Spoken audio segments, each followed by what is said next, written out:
Сәлем балалар, бүгін математика 3-ші сынып 9-шы сабақ үй тапсырмасы 6-шы тапсырмадан бастап орындаймыз. 6-шы тапсырма баған түрінде есепте деп бізге есептер беріліпті, олай болса шығарайық. Бірінші 458 қосы 167. Бұл жерде 8 мен 7-ні қосамыз 15, бірі ойда, 5 пен 6-ны қосамыз 11, ойдағы 1 мен 12, бірі ойда, 4 пен 1-ді қосамыз 5, ойдағы мен 6, сонда 625 шығады. Келесі 275 қосу 146. 5 пен 6-ны қосамыз 11, бірі ойда, 7 мен 4-ті қосамыз 11, ойдағы 1 мен 12, бірі ойда, 2 мен 1-ді қосамыз 3, ойдағы 1 мен 4, сонда жауабы 421. Келесі 522, азайту 245, 2-ден 5-ті азайта алмаймыз, себепті мына ондықтан біреуін ала тұрамыз. Сонда 12 азайту 5-міз 7-ге тең, мына жерде 1 қалады. 1-ден 4 азайта алмаймыз, сондықтан 5-тен біреуін ала тұрамыз. Сонда 11 азайту 4, 11-ден 4 азайтсақ 7 қалады. Мына жерде енді 5 емес, бізде 4 қалады. 4-тен 2-ні азайтсақ 2. Сонда жауабы 277-ге тең. Келесі 954 азайту 486. 4-тен 6-ны азайта алмаймыз, сол себебі 5-тен біреуін ала тұрамыз. Сонда 14-тен 6-ны азайтсақ 8 шығады. Мына жерде бізде 4 қалады. 4-тен 8 азайта алмаймыз, сондықтан 9-дан біреуін ала тұрамыз. Сонда 14 азайту 8, бұл жерде 6 шығады. Енді мына жерде 9 емес, бізде 8 қалады. 8-ден 4 азайтсақ 4, сонда жауабы 468-ге тең. Келесі 721 азайту 549.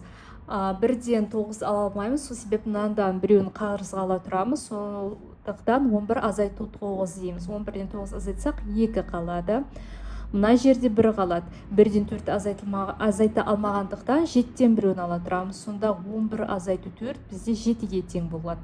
Мына жерде уже 6 қалады. 6-дан 5-ті азайтсақ 1 қалады. Сонда жауабы 172-ге тең.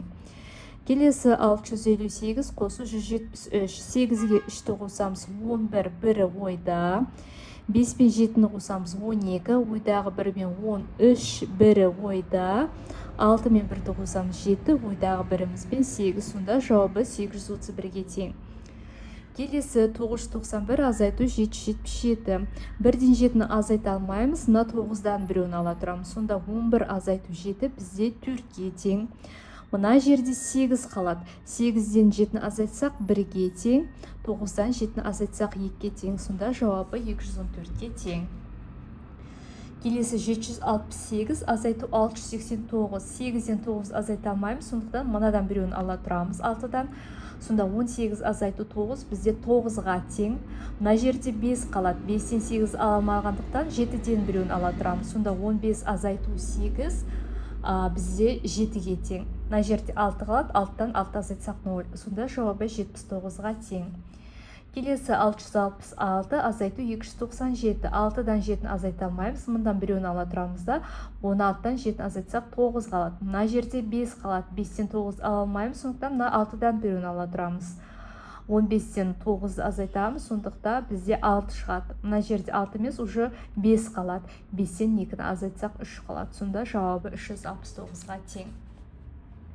Мінекей 6-шы есепті осылай шығарамыз. Келесі бізде 7-ші есеп. 7-ші есеп, егер оқушы өрнектерін мән амалдар бойынша есептеген болса, онда оның қандай өрнектің мәнін тапқанын айтты. Бірінші, мінекей, біз мына жер табуымыз керек. Бірінші бізде бөлу, содан кейін қосу тұр. Мінекей, 24 бөлу 6 бізде 4-ке тең. Ал 320 қосу 4 бізде 324-ке тең. Мынау бірінші амал. Демек, мынау екінші амал. Сонда 321 қосылып бірінші жазылып тұр ғой. Сондықтан 320 қосу дейміз. Мына жерге 24 бөлу 6 жазамыз. Сосын 324 шығады. Осылай болады. Енді бізде бірінші амал міне көбейту. 4 пен 5-ті көбейтсек 20. Екінші амал 3 пен 9-ды көбейту. 3 пен 9 көбейтсек 27. Және үшіншісі соны қосқам. Сонда 4 пен 5 көбейту қосу 3 көбейтілген 9 47 шығады. Сонда мына жерге 20-ны жазамыз, мына жерге 27-ні жазамыз, мына жерге 20-ны жазамыз. 20 қосу 27 бізде 47-ге тең. Және келесі мына жердегі табу керек. Бізде бірінші 22 қосу 18, бұл бірінші амал, екінші амал және үшінші. Демек 22 мен 18-ді қосамыз. Бірінші амал, сосын оны бөлеміз 8-ге. Мінекей мынау екінші амал және үшінші амал қосу 123. Сонда 22-ге 18-ді қоссақ 40 шығады. 40-ды 8-ге бөлсек 5 шығады. 5-ді 123-ге қоссақ 128 шығады. Сонда бізде Б осы өрнек екен. Ал мына жерге 40 жазамыз, мына жерге 5 жазамыз, мына жерге 5 және жауабы 128-ді жазып шығамыз. Мінекей 7-ші есепті осылай орындаймыз.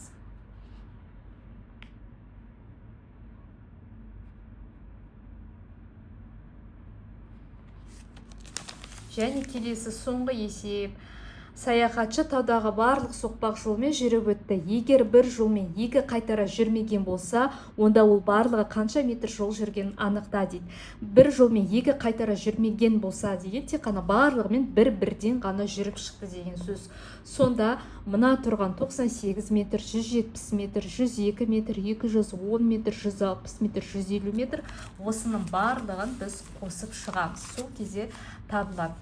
Енді алдымен 98 бен 170-ті қосылсақ 268 шығады. Оған 102-ні қосақ 370 шығады. 370-ке 160-ті қосақ 530. 530-ға 210-ды қосақ 740. 740-қа 150-ті қосақ 890 метр. Сонда жауабы барлығы 890 метр жол жүрген екен.